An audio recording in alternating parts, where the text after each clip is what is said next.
Good evening, and welcome to the 101st season of the Watson Lectures at Caltech. I hope you guys had a good time. You got a chance to have a little party outside. You got some tacos, you listened to some music, maybe picked up some books from Vroman's. And I hope you had a chance to visit the educational tables from Nelson's lab, the Caltech Science Exchange, and the Diversity in Chemistry Initiative. We want you to feel welcome here at Caltech. We want you to meet other science enthusiasts, and we want you to have your mind a little blown by the research of tonight's speaker, Professor Hosea Nelson.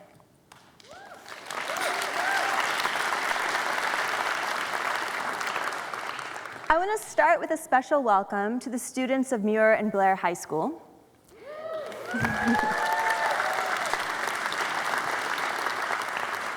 As participants in our Junior Watson program, they got a chance to tour Dr. Nelson's lab and hear a little bit about studying science and engineering here at Caltech. So I hope you guys had a good time and that you want to come back. Come back. Okay. I'm Dr. Crystal Dilworth. I'm going to be your host for the evening. I'm a science communicator and a Caltech alum. I got my PhD right here in the Division of Chemistry and Chemical Engineering.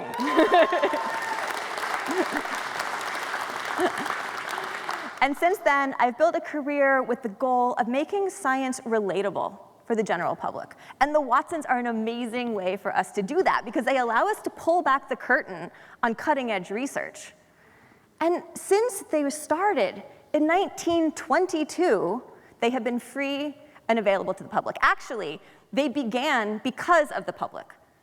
A high school teacher that was concerned that he wasn't able to keep up with the advances of science approached Professor Ernest C. Watson with this problem. Said, I want to bring the new science to my students. Professor Watson answered that problem by bringing all of the public to campus. And he put on amazing physics demonstrations, and there were talks about all the different research that was going on at Caltech. And there were so many people in the auditorium that he had to do his physics demonstrations twice just to make sure that everybody got a chance to see them.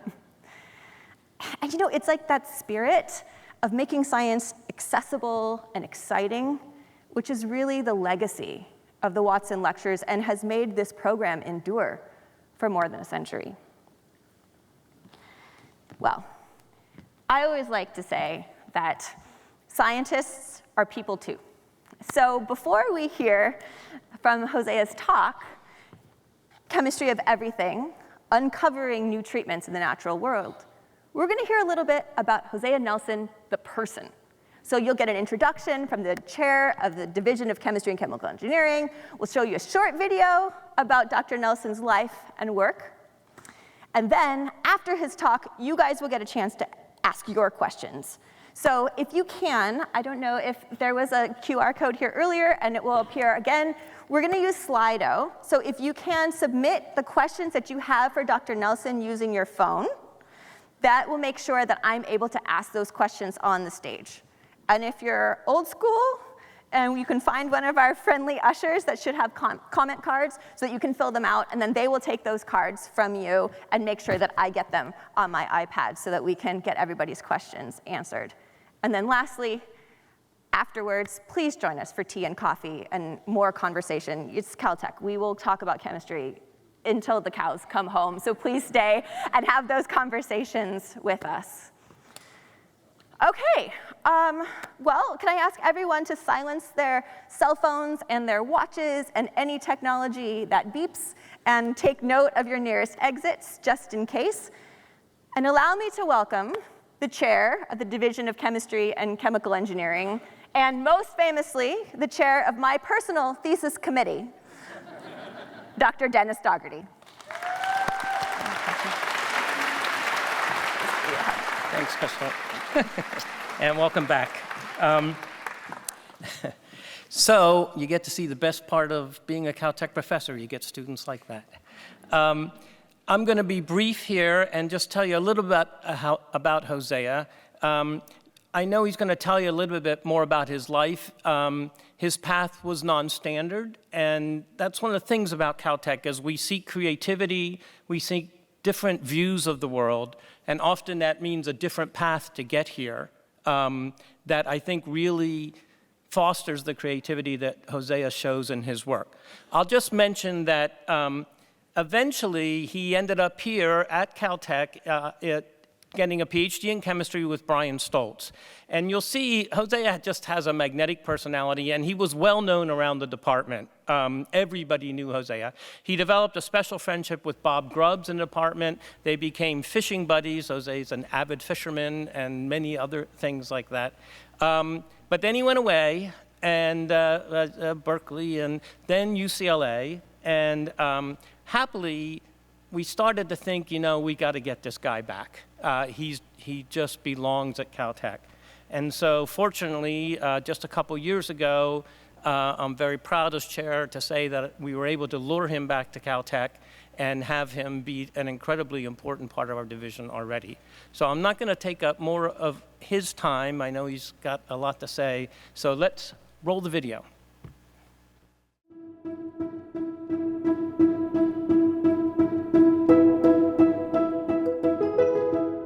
Some of the first things that really were interesting to me and got to these core questions of life that went beyond chemistry was, when I started learning quantum mechanics.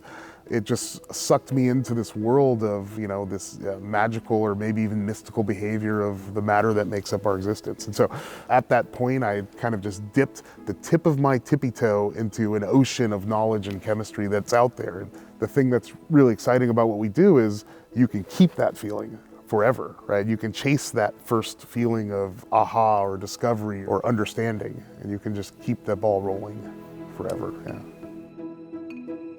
Hi, my name is Hosea Nelson. I'm a professor in chemistry and chemical engineering at Caltech. My group focuses on the discovery of new natural products and chemical synthesis. I grew up in San Francisco, California. It was just me, my sister, and my mother, and moved around a little bit, so I got to live in a lot of different neighborhoods and experienced all of a really culturally rich city. I was not much of an academic. I actually did a bunch of different things, a lot of it in construction, and it turned out I really didn't like manual labor. There's something about being in the sun swinging hammers and sweating that wasn't for me. And eventually I went back to school, but I started at community college. So I went to community college for 6 years at San Francisco City College. I put in an application to transfer to Berkeley, and then there was an opportunity for a summer internship in a biology lab, and I had a really great mentor there, and I fell in love with research, and that's kind of how it started. Even when I was working in this environment, looking at genetics and heredity and evolution, a lot of times for me, I wanted to go in even farther and get a picture of how the atoms of the molecules that make up life interact. And so that is chemistry, actually. It turns out that nature itself is the world's greatest chemist, right? It's more than half the drugs that we are prescribed come from nature in some form. And so what we do in that group is go into nature and look specifically for new molecules we think could be useful as therapeutics. After the COVID pandemic, we started asking ourselves, what if the next pandemic is not COVID and it's something that's much worse? And one of the things we thought about were fungal infections. A lot of times the chemicals that'll kill fungus also kill us or make us sick too. So it turns out that fungi are really good at fighting other fungi without killing themselves.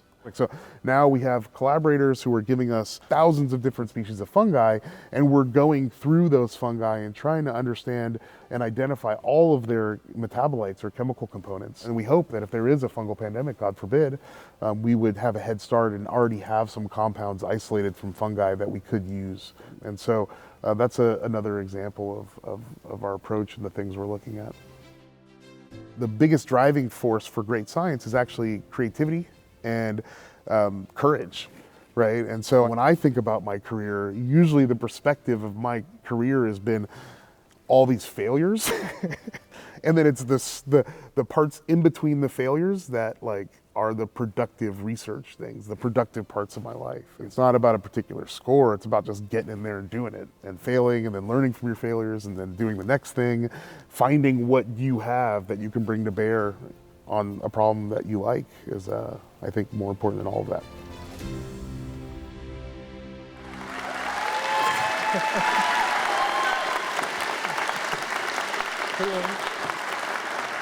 right. Well, that was a really cool video. I don't even have to talk now. Can we just go get more tacos? Thank you guys all for coming. It's an incredible honor to be giving this talk for a couple of reasons. I think, firstly, I've watched a lot of Watson lectures over the years, and I always left the room really, really inspired about science and about the future and about education. But also, it's really fun to give a talk to a general audience, because I think it forces us to think about our chemistry in a different light, right? We have to think about how to explain it to other people and why it might be important to someone else besides us. Right? And so that's really an important part of doing this. So thank you all for coming. So the title of the talk is The Chemistry of Everything. What does that mean? I actually don't know. This is the vagueness that allows you to kind of talk about whatever you want to talk about. Because, it's not really about the chemistry. I think a lot of you folks in the audience are chemists. A lot of you guys have higher degrees in other fields. A lot of you are just really curious and can go off and read and learn on your own. I think the talk is more about opening up the doors and looking inside of what it's like to be a scientist and what it takes to make discoveries. Because I think that's a lesson that is broadly applicable, not just to scientists, but if you're a high school student who's considering a career in science, pay attention not necessarily to the science things I tell you, but also about the process to getting there. And so a lot of the talk, as was alluded to in the video, is about failures, because that's what it takes to be successful. And I think a lot of times we don't do a good enough job to explain that to people. All the time, so I'm sorry for ranting about this, but this is like really important to me. But all the time, students come to me and say, I'd really love to be a scientist, but I don't think I have creative enough ideas to write the proposals I need to get funded. I'm not smart enough to do this or that. And in the end, as you'll find out today, a lot of times the best things that we do are on accident, right? They're serendipitous. It's all about just being perseverant and working through your struggles, okay? And so that's really the message. If you leave here knowing nothing else, just know that all the things we've discovered and all the things we've done weren't necessarily planned out. They were just a result of hard work and following the scientific method and living in a community and talking to other people. So let's talk about chemistry. But before I do that, I guess I should acknowledge the folks that did everything. So I'll tell you a lot about the research in my group, and that was all carried out by these individuals who were undergraduates, graduate students, and postdocs. They did all of the experiments I'll tell you about today. They came up with almost all of the ideas I'll tell you about today. They even made the slides. So if there's typos, just email them directly. I don't want to hear about it. But really, they're a passionate group of people, and nothing would have been possible without them. Moreover, I think something that's really important that is also not acknowledged openly in the scientific community, how much social interactions matter for science, right? So I'm going to tell you a lot about research that is a little bit different than the way I was trained, and that was driven by really just having lunch and occasional beer with two structural biologists, namely Jose Rodriguez and Tamir Gonin, who were friends. And we just talked a lot about science over coffee, beer, lunch. And from that came a whole new research direction and something that's changed the way I think about science and what I do professionally. So that's really important. It takes a village, and it's more than just going to conferences. It's about interacting with human beings. Okay, so as was alluded to in the introduction and in the video, I took a very non-conventional path to get to where I'm at today. And to be honest with you, 30 years ago, I would have had no idea that I would be giving a lecture at Caltech to an audience like this. But I dropped out of high school when I was 16 years old because I really just didn't like being in a classroom, and I didn't really like studying. I failed chemistry twice. But I also failed history, so it wasn't that, I failed everything because I wasn't interested. Right?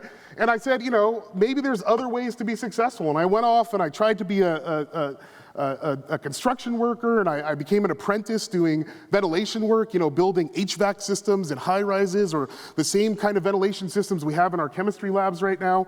And really, it just wasn't fulfilling. And I made a joke about sweating, and that was part of it, but really I just didn't feel like I had a purpose. I actually made pretty good money.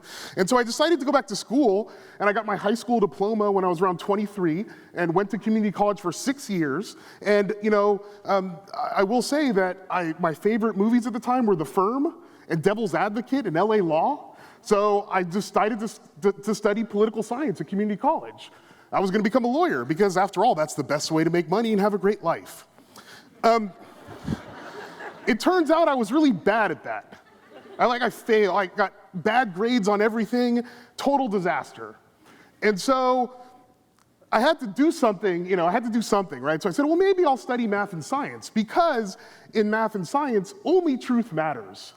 No laughs there.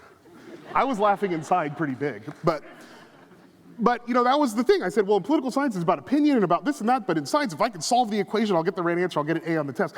And as an undergraduate at community college, that was true. I went off and took a bunch of science courses and did really well studying science. And then eventually there was an outreach program called NIH Bridges to Baccalaureate, and you guys heard about it in this introductory video, where I met a lady named Leticia Marquez Magana, and she mentored me and taught me how to do research in her group, and I fell in love with science, and the rest was a kind of history. I got a degree at Berkeley, and then I went off to the industry and decided to work at Panasonic making lithium-ion batteries. And in particular, we were trying to develop new batteries for a small startup down the block called Tesla. After 2 years of that, half of my team went to Tesla, and they're like, you should come to Tesla. And I was like, electric cars? Who wants that? I'm gonna go to graduate school. That's where you make the money.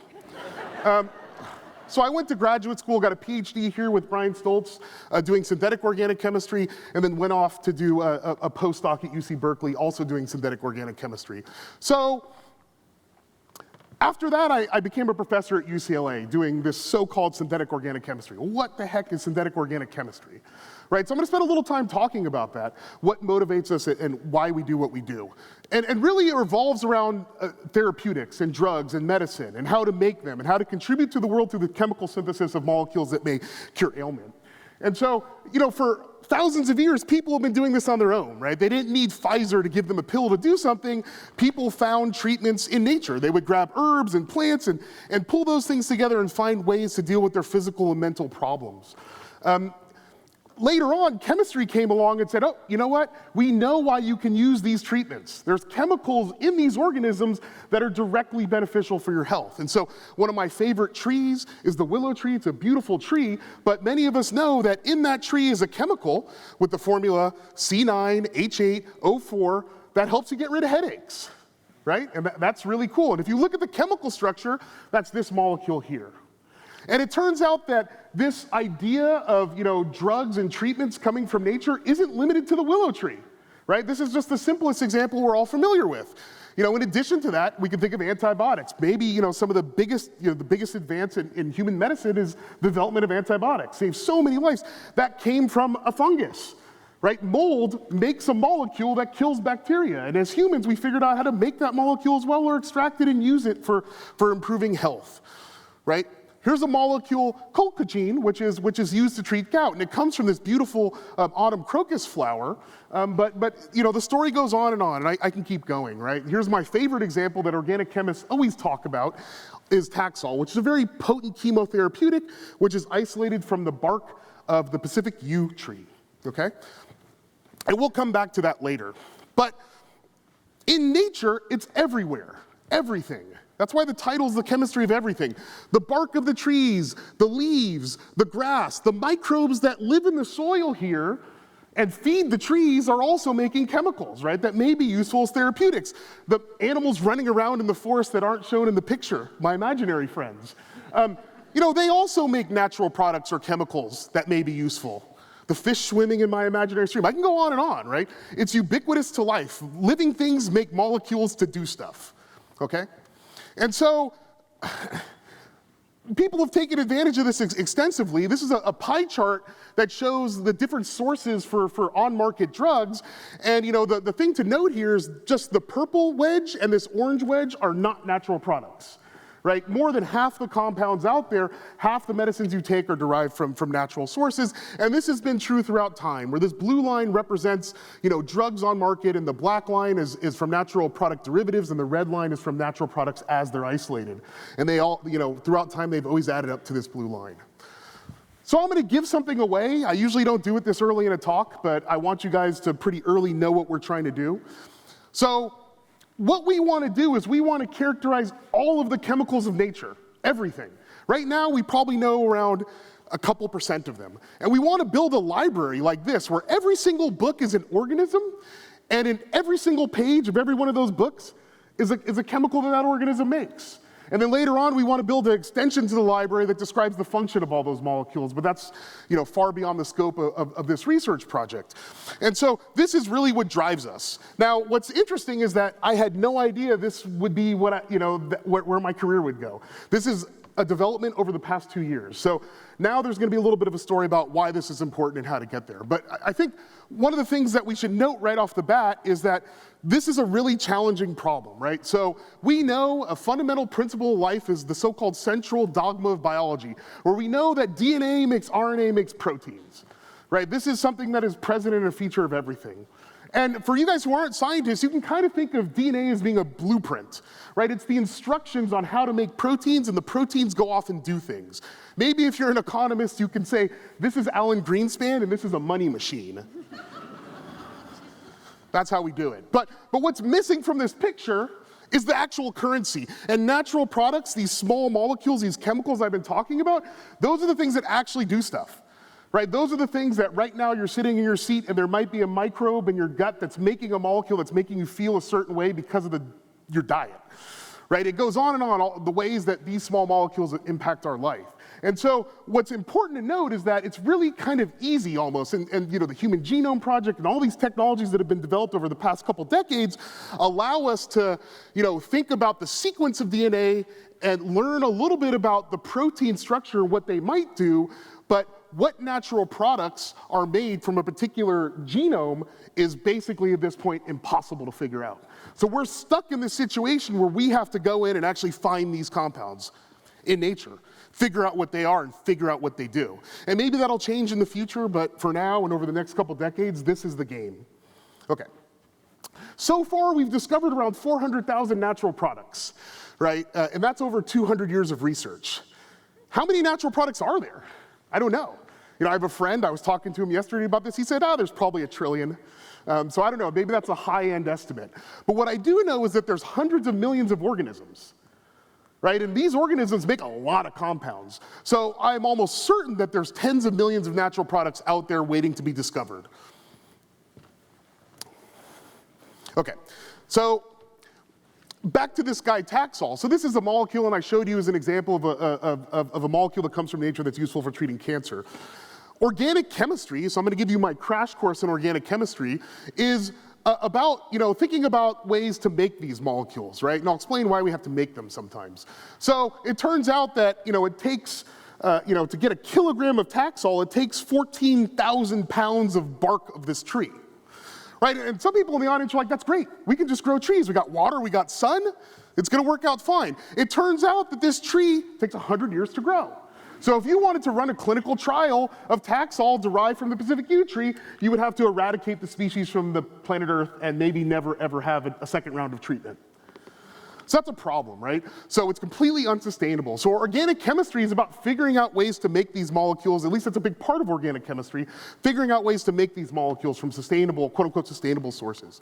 And so I had a picture, petrochemical industry, turns out, they make a lot of molecules, right? The process of refining oil and excavating oil, there's a lot of byproducts, including things like methane, which is a very potent greenhouse gas, and things like benzene, which is a carcinogen. But the idea is that we use molecules like that as building blocks to construct more complex molecules that may be useful for life. And here everything is color-coded, so even if you don't know chemistry, you can kind of see that this shape is present in the molecule. And we try to figure out ways to stitch those things together. Okay, so now I'm gonna dive a little deeper into my organic chemistry lesson. I told you why we're gonna do organic chemistry. Now I'm gonna give you a 4-minute version of what usually takes me 30 weeks to teach. And this is adapted from a lecture by Brian Stoltz, I don't know if he's in the audience, from a course called Chem 242A that's taught here to beginning graduate students at Caltech. So take, for example, this molecule 2-methylcyclohexanol. What does that mean, right? You can draw a chemical formula. That's the same molecule. That's one way to represent it, right? You can also draw this. You can fill in all the carbon atoms and hydrogen atoms and oxygen atoms, and that's also the same molecule. Then, organic chemists, we don't like to draw hydrogens or carbons, so you can draw a skeletal version of the molecule, like this. You can even draw it in 3 dimensions, right? You can draw something we call a chair, right? And it tells you 3-dimensionally how the molecule looks. This is why organic chemistry is hard. There's literally here 4 different languages just to explain what one molecule is. So we're gonna strip that down because I want you guys all to pass this course. And so what I'm gonna do is basically remove all the salad from the molecule, and we're just gonna consider everything as shapes, right? So this complicated molecule is just a hexagon, okay? And so when we're thinking about synthetic chemistry and molecular complexity, you can just break these molecules down just to a collection of shapes all fused together. That's actually how I think about chemistry. Okay? And on the synthesis side, you can think about building a hexagon out of a series of points and lines, right? Where you can take something like 3 lines that are connected and connect them to a 4th line, and then when you draw those 2 points connecting these vertices, you end up making a hexagon. You could take 3 independent lines and connect all of their edges and make a hexagon. You could take a molecule like this that is a wrapped up linear species, it's basically 5 lines, and just connect them at the end, and you make a hexagon. If you're daring, for the organic chemists in the audience, you could perhaps just take 6 points and connect them all and make a hexagon. So each one of these shape-shifting transformations I've drawn here is a chemical reaction. And a lot of cases, for each one of these types of shape shifts, there's hundreds or thousands of chemical reactions that do that transformation. The other hard part of organic chemistry, you have to memorize all of them. Okay, so my favorite example is from my late colleague, Robert Grubbs, who discovered a very interesting reaction called olefin metathesis, where you use a ruthenium catalyst to take something that looks like that and turn it into something like that. And that basically that development was awarded the Nobel Prize in 2005. Here's another classic reaction many of you guys know called the Diels-Alder cycloaddition, and this was, part of the Nobel Prize in 1950 awarded to Otto Diels and Kurt Alder. And so, what we do, so part of what I do in the group is figure out these next reactions, the ones we don't know that maybe will win a Nobel Prize in 2035, or maybe just help someone by making a cool molecule. Okay, so the other part of what we do is we make some of these natural products. We want to isolate them, we want to figure out what they are using some of the methods I'll tell you about in a moment, but then we have to do something with them, right? And sometimes it's very hard to get them from nature for the reasons I explained to you all. And so these are 2 molecules I was interested in when I started my lab at UCLA. The first one is called artemisinin, and it's a very potent anti-malarial drug isolated from sweet wormwood. Its isolation and discovery was awarded the Nobel Prize in 2015 in physiology and medicine. Here's another molecule, vibrolactone, that was a fungal metabolite that's isolated from fungus. And it's a potent lipase inhibitor, so it had the potential to be an anti-obesity drug. And so these are the 2 compounds I was really interested in when I started my academic career. So we set out to make vibrolactone, and now that you guys know organic chemistry, you can see how we did it. So we know hexagons. This is a special hexagon called the pyrone. And it turns out if you shine light on them, they do a reaction called a valence isomerization, which takes a hexagon and turns it into 2 squares, right? Pretty simple. Right? This is literally how I thought about the chemistry. You could take 2 squares and you can add a point, right, and make a triangle, so you have 2 squares fused to a triangle, and that worked. You can also take a triangle and cut open one of the lines and make a pentagon fused to a square. And that's actually how we made the molecule, and we published it, and it worked out great. It was one of the first papers to come out of my research lab. But here's where things get interesting, because I told you there was going to be a lot of failures in the talk. That was a major success. Sometimes things work out the way you plan. We tried to make artemisinin, and it didn't work. You can see here we made some hexagons, but you guys are expert in organic chemists. I don't have to walk through this with you anymore. We tried to do that, and actually, it didn't turn out the way we had hoped. The synthetic strategy didn't work. We were trying to invent all these new reactions. We ended up discovering other things. We were surprised, like this young lady here. And so, what happened was, in the process of trying to make these terpene natural products, or like artemisinin, we discovered new reactions of this weird hexagon called phenylcarbocation. What a weird name. And you guys know a little bit about hexagons, right? You had the 4-minute crash course. All of the carbon-carbon-carbon bond angles are supposed to be 120 degrees in the hexagon, right? I had a theorist in my group who calculated the structure of a phenylcarbocation as being 150 degrees. And I just didn't believe it. We had a debate. And I said, I want to see the molecule with my own eyes. that's a problem, right? It's really hard to see molecules. They're really, really, really, really small. And in fact, it's kind of a Schrodinger cat situation. If you had photons and you had light that was high enough energy to see the molecule, the thing you were seeing wasn't the thing you were trying to see in the first place. You changed it by the very act of looking at it. So that's messed up. So how do we know all these structures? How do we know things are hexagons even? Right? I've been talking a lot about shapes and structures. And so there's a method called X-ray crystallography that really kind of forms some people are excited, I like that. So that forms the basis of all of our knowledge really of structure. I think, in fact, it's quite relevant to say that 100 years ago at Caltech, the first structure of organic molecule was solved. Right, so for years, people have been theorizing of what molecules look like and so forth, and someone actually solved the structure using the method I'm going to describe, and that's how they visualized for the first time a small organic molecule. So how this works, it's a little complicated. You have basically a molecule like the phenylcarbocation I showed on the previous slide, and you can think of that as being a brick. And it stacks up into a brick wall in a perfectly ordered way. And if you shine a light through that brick that's kind of fits through the spaces between the bricks, you end up getting a diffraction pattern because of the wave nature of photons. That diffraction pattern looks like a bunch of spots here. It turns out that these spots are the Fourier transform of a 2D projection of an organic molecule. So what that means is you can take those spots and do a bunch of fancy math on them to get molecular structure. And so that's great, right? So here's a better picture donated to me by my colleague Jose Rodriguez that actually shows this a little bit more, what that brick wall looks like. So over here on the left is a crystal, and then these are actually protein crystals stacked in. So each one of these is a molecule, and it's like a brick, and it's nicely packed in an ordered way. And this is a sample that would be perhaps ripe for crystallography. So I'm going to treat you guys like you were just in my Chem 41A class for sophomores. There's a bunch of math on this slide, so I'm going to skip it. Okay, so crystals, great. So why don't we just do X-ray crystallography every day and all the time? So the person who was really excited about, as soon as I mentioned X-ray crystallography, knows that sometimes it can take years to grow crystal. It's very, very hard to grow crystals of molecules. And a lot of it has to do with growing big crystals. See, X-rays interact with matter in such a way that you need a certain number of repeating units to get a diffraction pattern, right? So you end up needing really, really big crystals. So when we couldn't do X-ray crystallography on our phenylcarbocation samples, because we had a powder. It was a crystalline powder. And so, having lunch and hanging out with my structural biology friends, they said, hey, there's this new cryo-EM method using transmission electron microscopes to solve the structures of organic molecules. And I just kind of laughed. I said, that sounds like fiction. You can't use microscopes to see molecules, Schrodinger cat and all that. And then, I did a little reading and spoke to them more, and they said, no, you can actually diffract electrons through crystals as well, but the thing was that electrons interacted so much stronger with matter, you could use crystals that are much, much, much smaller. So this is not to scale, but the relative ratio between this crystal here and that is actually, this would be the smallest crystal, accessible by X-ray crystallography, and this would be the largest that you could use for an electron diffraction experiment.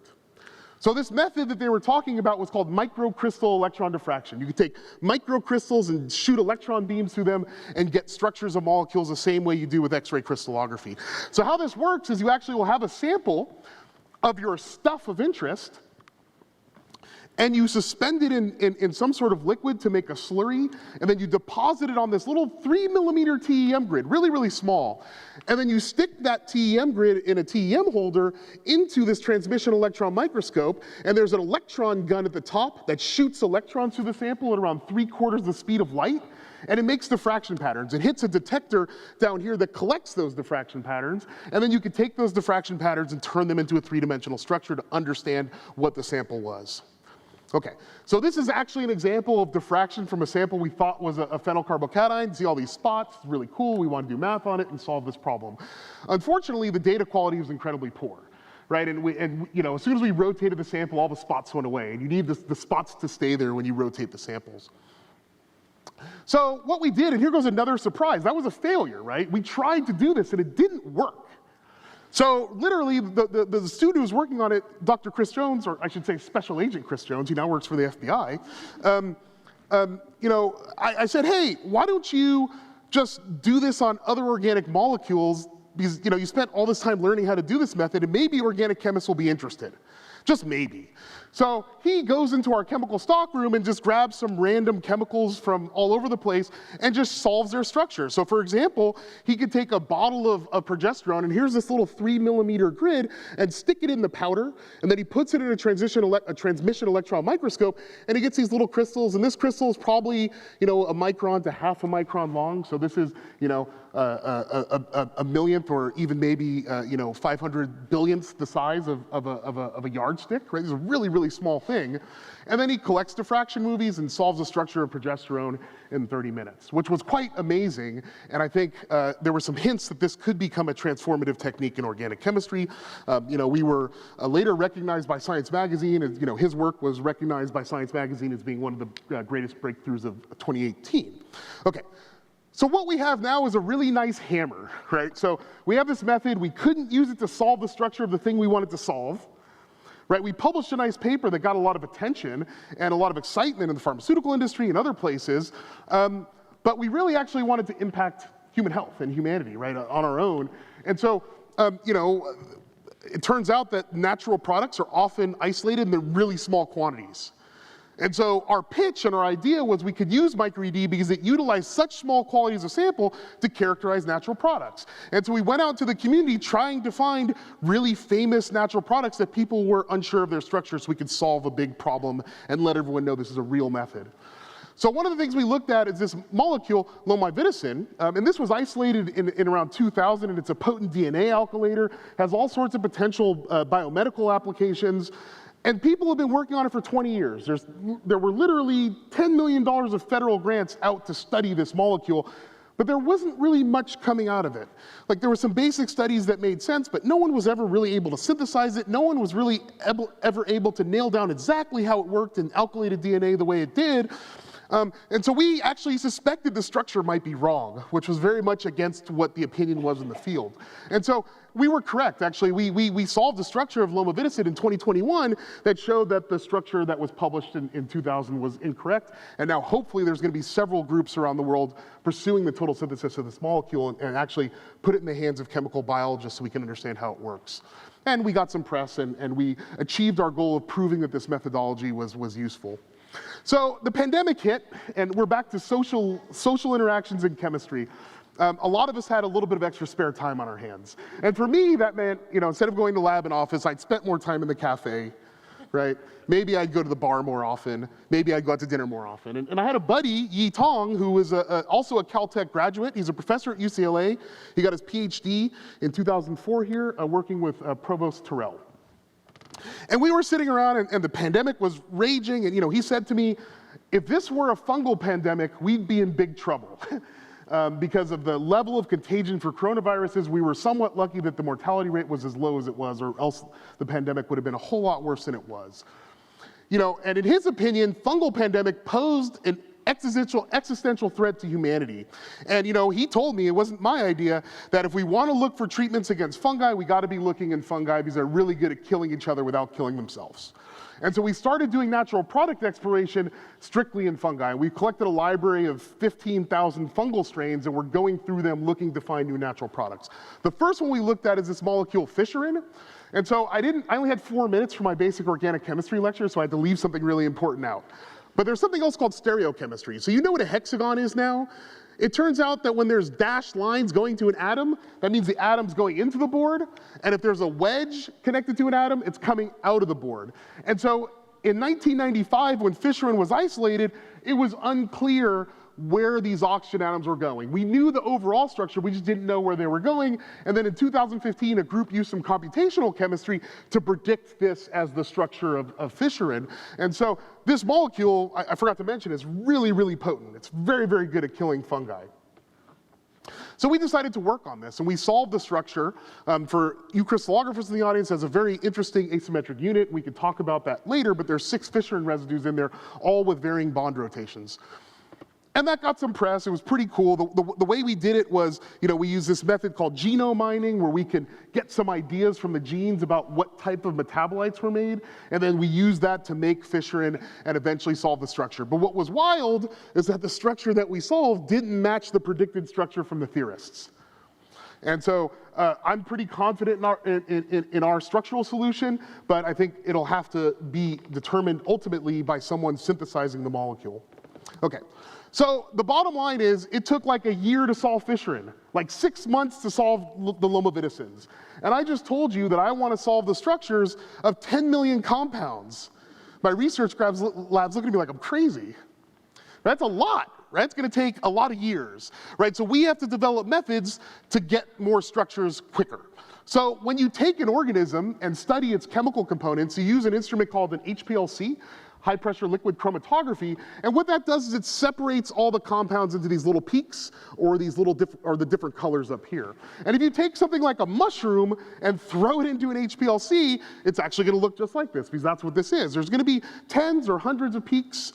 There's going to be chemicals in here that are present in such small quantities, there's not even peaks for them.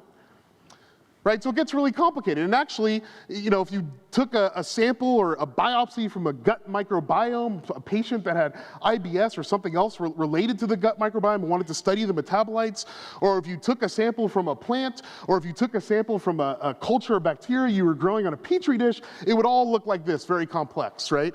In an ideal world, we'd be able to come in and every single little peak, we could get a diffraction pattern and get a structure. Right, and do that for everything. But that's going to take a billion years. So we have to develop ways to make it faster, and that's what my group focuses on. Now, one of the first big steps we've taken recently is we've learned how to put 1,000 samples into the microscope at once instead of one. Right, so that already increases the rate of what we do. And the way we do it is we use these little droplets. These are picoliter droplets, so you could fit 1 trillion of these in a can of soda. Okay, and basically we spot this on a TEM grid, in a very precise way. In this case, I've shown 100 samples on one single TEM grid, and we can use that to more rapidly solve structures. So here's a fungus that was collected from, or cultured from cow dung in Montana, great sources. But here we're able to solve the structure of 4 compounds from this fungi in one experiment. This before would have taken a really long time. And so we think it's completely possible that 5 years from now, we're going to be able to solve 10,000 structures a year. And that's our goal, and we have milestones and funding that dictates we better do that. Right now, we've solved a lot of structures so far of varying levels of complexity. There's complex natural products all over the place. We've solved all sorts of drug molecules in collaboration with pharma companies, things that look like polycyclic complex compounds, and there's some sort of protac over there. I mean, there's really a diverse type of chemical that we've been able to look at using this method. I think what we're excited about, we're starting to discover new chemical matter. So here's a compound that's never been seen before, so hopefully it's edited from the video. But this natural product, we discovered, it's present in such small methods, you can't detect it with any other spectroscopic method. For you chemists, no NMR, barely ionizes on mass spec. It's so little of it, and the scaffold is completely novel. We've never seen a natural product before with this scaffold. And we also have some evidence that it might be bioactive, at least that fraction. And so hopefully we can develop this further and learn more about that molecule. And there's several other new molecules we've discovered as well, and the list and library will hopefully get longer as time goes on. So I started off the talk with like a trail of my personal path. Here's one of my research paths. I started out, and my group started out doing natural product synthesis, or at least attempting to do natural product synthesis. Eventually, that turned into trying to develop new reactions because a lot of our syntheses failed. And along the way, we developed some new reactivity of intermediates that were somewhat mythical and structurally interesting. Then we tried to translate micro-ED from structural biology to chemistry. And we think we did a pretty good job, because now we're on the path of doing natural product discovery using this method that was initially developed to do something completely different. And who knows, in 10 years or whenever I'm invited back for another Watson lecture, maybe you'll hear about how we've translated some of these natural products into drugs. And so with that, I'd like to thank you for your attention, and I'm more than happy to sit down and talk to you guys.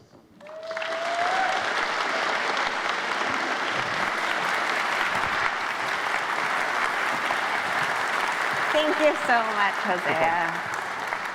All right, well, now it's your turn. So you're going to go ahead and submit any questions that you have. Give you a chance to maybe get some water. Sure. I walk around a lot. Yes? Yeah. It's where I get my steps in, yes. But thank you so much for sharing your story. So if you guys take a picture of that QR code, then I should get your questions on this lovely, Hopefully. on this lovely iPad. So maybe one question to get us started. You're talking about high throughput. Yeah. And I read all the headlines in the news, and I've heard that AI does a lot of high throughput stuff. So how does artificial intelligence relate to the work that you're trying to do? So right now, it is heavily related. So, I don't have time to talk about it. I think it's heavily technical, so it would be a bad topic. But right now what we do is part of our system involves automated data collection that is using computer vision, so using an AI method. We plan to further extend that. So, right now the way it works is we have some automation that helps with data collection, and we have these awesome improved sample prep methods, but the data analysis part, we're gonna need more. And so, we're hoping to get more computer scientists involved that can, write algorithms that'll take, some of those diffraction spots and some of those patterns I showed you guys, and even when they're not perfect, turn them into structures. And so it will play an increasingly heavy role in what we do. Right now it plays a small role, but it's growing. Yeah. So you talked about sort of a non-linear path. I don't know a single scientist that's had a linear path in life or in research. And if you have, you're very Special. lucky, I think, yes. So I have a question here. How do new ideas or research directions get generated in the course of your work? Yeah, so I think people in my group might give me a dirty look, but I'm very much like, I have an idea, and I encourage them, if they have an idea, just to pursue it immediately, right? So I think, one of the things I always try to convey is that you never really want to talk yourself out of trying something, because the world will tell you if it's going to fail, right? You don't have to worry about it. Like, if it's going to fail, it's going to fail. And so if you're excited about it, interesting, just try it. So a lot of times for me, I'll be, how do I generate ideas? A lot of times for me, it's when I'm driving. For some reason, every research idea comes when I'm in a car. And then usually what happens is when I was a graduate student, I'd go into lab and try it the next day.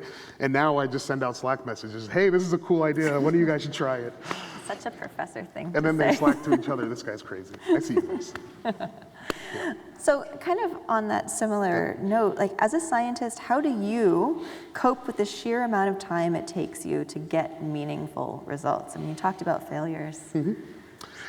I think that, so I guess it depends on how you define meaningful results, right? And so this is something that we talk a lot about in my group, is that there's this misconception that a meaningful result is that result that's gonna end up in a paper or be a big discovery. And I don't think that's true. I think a meaningful result is doing a nice, clean, hypothesis-driven experiment and then getting data from that experiment and being able to formulate another idea or another hypothesis. And so I think that happens frequently. I think that happens every day in a lot of researchers' lives. They don't view it as being a big discovery, but it's progress, right? All the things we do, they build upon a lot of experiments. And so I think maybe we just have to change what we perceive as meaningful and what we perceive as success.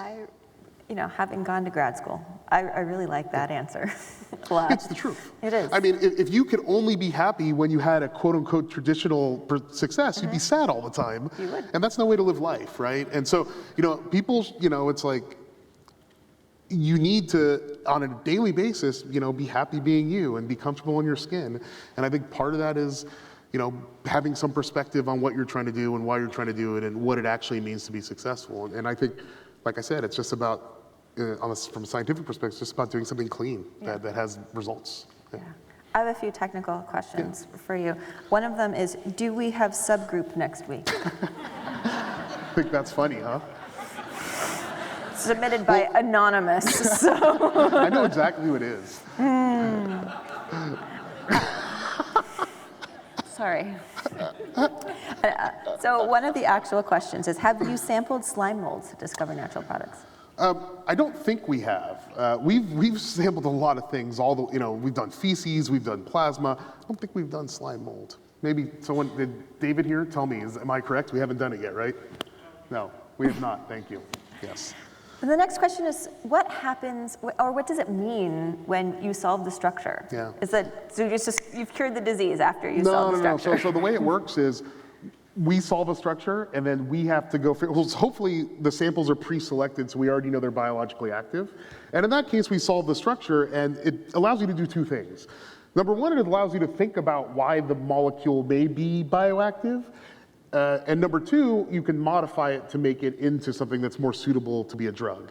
And so this is the first step. This is like 10 years out before something's even happening in a pharmaceutical company. That's kind of the level of where this research and how fundamental it is. So I don't want to give anyone the impression like you stick it in a microscope, you get a structure, and it's a drug. Bam. No, that's not how it works, but it tells us how things may work. It lets us understand the biology that's at the root of a disease sometimes even, yeah. There's a follow-up question to that, which is, when you're finding like tens of thousands of new compounds in microscopic amounts, how do you prioritize which of the molecules to follow up with? So that's going to be a problem I'll get back to you after we solve 10,000 structures a year. I think this is already a problem we're running into. So like, for example, we've isolated and solved structures of things that are really new. And we can't get enough material to do any biology with them. Or there's not enough stuff there to do anything. So now we're kind of stuck. I don't know, the synthetic chemists in the room are like, yes. Because it justifies synthetic efforts. So it means we actually have to go in and we got to make some of these molecules so we can have enough of them to look at what they do. So that's actually a challenge we didn't anticipate. It's another surprise, right? When we set out doing this, we're like, oh, we're going to solve all these natural products. And then we started doing it and then realized they're really small amounts. So what's interesting about that to think about, and something we're really excited about, so in this scenario where you say have a fungus trying to kill a bacteria, so it biosynthesizes antibiotics, do you guys think that the molecule that's present in really small quantities might be even more potent? It's possible, right? So part of it may be that they're accidental compounds, like they're just mistakes in the biosynthetic pathway. That's why they're present in such small amounts. But some of it could be that we're biasing ourselves to discovering really, really potent compounds. And that's exciting to us. And we actually want to get to the bottom of that relatively soon. Yeah. How worried do I need to be about the next fungal pandemic? I think you saw the show, right? It was bad. I mean, there was things with like mushrooms growing out of their head killing people. I'm not going to sleep very well tonight. No. I think, I don't know. I don't want to tell anyone to worry about anything. But if I were going to be worrying about a pandemic like we were, that's the pandemic I would worry about. Okay, great. You heard it here first, folks. Yeah. And I think as a community, scientific community, it's not bad for us to start preemptively thinking about that. When the COVID pandemic hit, we had really killer vaccine technology kind of at the forefront, ready to rip, right? We had decades of treating, viral infections under our belt. We had compounds that kind of work for some related viruses. We had all these things ready to go. We do not have that for fungi. Sorry. Have fun today. All right. Speaking of existential crises, I have several questions from students at different levels of their journey. So maybe we'll start with high school. Okay. So if you are a high school student and an aspiring chemist, what advice would you have for a student at that level? What should they be reading? What should they be doing? What type of experiences should they be seeking out? So I think that at that level, it's really good to try a lot of different things, because there's a pretty good chance you're going to find something you really, really, really like. And the only way to find that is to try it, right? And so if I were to go back in time and be 30 years younger, I probably would have spent some time in a biocatalysis lab, or I would have spent some time, doing something more physical. So I think take advantage of your youth and try to explore as many disciplines of chemistry as you can. And that means perhaps doing research and going to talk to faculty in different areas, or just going and sitting in on group meetings, or just going to talk to faculty in different areas, or trying to read science stuff. I will say that the faculty at Caltech are a lot more accessible than you think they are. Like, they will actually respond to your emails most of the time. A lot of us are sitting around waiting for emails. That's not true. Just joking. That's not true. So let's take things to the next step. You're undergrad, you're thinking about a career in STEM. How do you get involved in the right type of research to really help guide your decisions about where to really invest your time next? I don't know if there's a way to get involved in the right type of research for you without just trying a lot of things. What I do know is that I didn't do that much undergraduate research. It's a secret, but I didn't do that much, almost nothing. It was a disadvantage in some regards. I went off and did research in industry, so it made up for it. But I think that finding the right lab is important, and it kind of reverts to my previous answer. Try to get as much different experiences as possible. Diversify your education and experience in general. And how, when you're talking about diversifying your education experience, you know, academia can be very siloed. What's the best way to sort of become involved in cross-disciplinary research? I think it's about community. So I actually think one way to do it, it depends on the person. If you're someone who's social, it's really good just to socialize with people in other disciplines. That helps a lot. I mean, probably you made friends as a graduate student cross campus, and that impacted your research. And so that's one way to do it. You know, I think a lot of times I try to read, so I read papers in other disciplines, and it's really hard to do. And a lot of times I'm spending all my time looking things up. But just even reading the intro sections of papers in, like, you know, biology, oftentimes are enough to clue me in on interesting problems and interesting research directions. I think on that topic of sort of interdisciplinary approaches, I mean, everything happens in context, right? Like you showed us the context of elucidating these structures because eventually they're going to impact humanity. So, you know, when we're talking about the social context of the work that we're doing, how do you think about making meaning from the work that you do? Yeah, so a couple ways. And so I think, first of all, if I'm understanding your question correctly, you know, I think what we do is still education. You know, we harp a lot on, oh, we found this molecule, we did that. In the end, it's actually about the 15 people in my group and them getting training so they can go off and do something else and teach other people science. So I think educationally we are contributing to society. I think the other part of it is that, you know, we are very privileged, right? So, you know, we come from, whether we like to say it or not, we come from a situation of relative wealth, right, and status. People listen to what we say. And so I think being vocal and, you know, is not the worst thing to do, right? People tend to believe us when we say things, scientists a lot of times. And if we can influence societal issues through being honest and giving, you know, honest moral answers to questions, I think that's really powerful, you know? So can you tell me a little bit about the difference between the prediction of a structure and solving the structure, and maybe a little bit of that interplay? Well, they go hand in hand sometimes. But, you know, in the end, for some of these organic molecules that are really complicated, like I showed one molecule called lomoviticin, and for the organic chemists in the room and other folks who may have recognized, well, that's a lot of hexagons. That's a really complicated structure. In those types of situations, I don't think I would trust any prediction, period. No, I'm serious. And the prediction would be based on, this is such fine differences between a diastereomer or where a hydrogen atom is. I will only, and even if we have experimental data to go along with the prediction, I'm still dubious. So a lot of those things, I really want a high quality X-ray crystal structure or electron diffraction structure to really unambiguously nail it down. It's really tough. And even the X-ray structures or AD structures could be wrong. We've been wrong. Thankfully, we haven't published it, but we've made mistakes before. And we've certainly seen mistakes in literature. So, you know, 100% certainty is tough, but the more methods you can apply to those problems, you can be more confident and more confident and more confident. But some of these molecules are really hard, you know. What are you most excited about next? What's your hope for the future? For the future, you know, I'm really excited about trying to, it's interesting. So when I started off as a scientist and I was maybe a first-year graduate student, I just wanted to prove to people that I deserved to be at Caltech, right? That was like 95% of what I was doing was that. And then I went off and I proved that I was supposed to be at Caltech, right? And then the next question, you know, was I wanted to prove to the world that I belonged on the world scene as a notable chemist, right? And then I started mentoring students.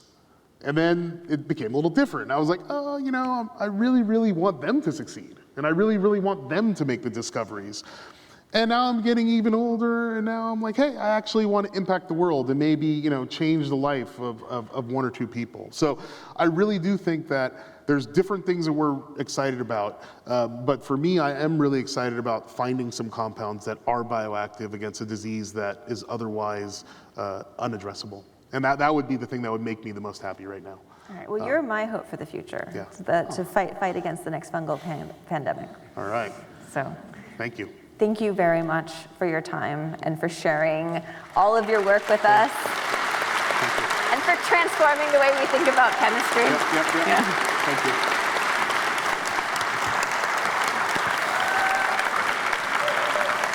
Professor Hosea Nelson.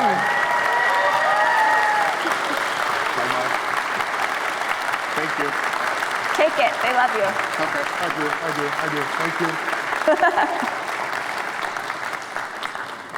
Thank you guys so much. And remember, tea and coffee and conversation outside. And I hope you all have a lovely evening.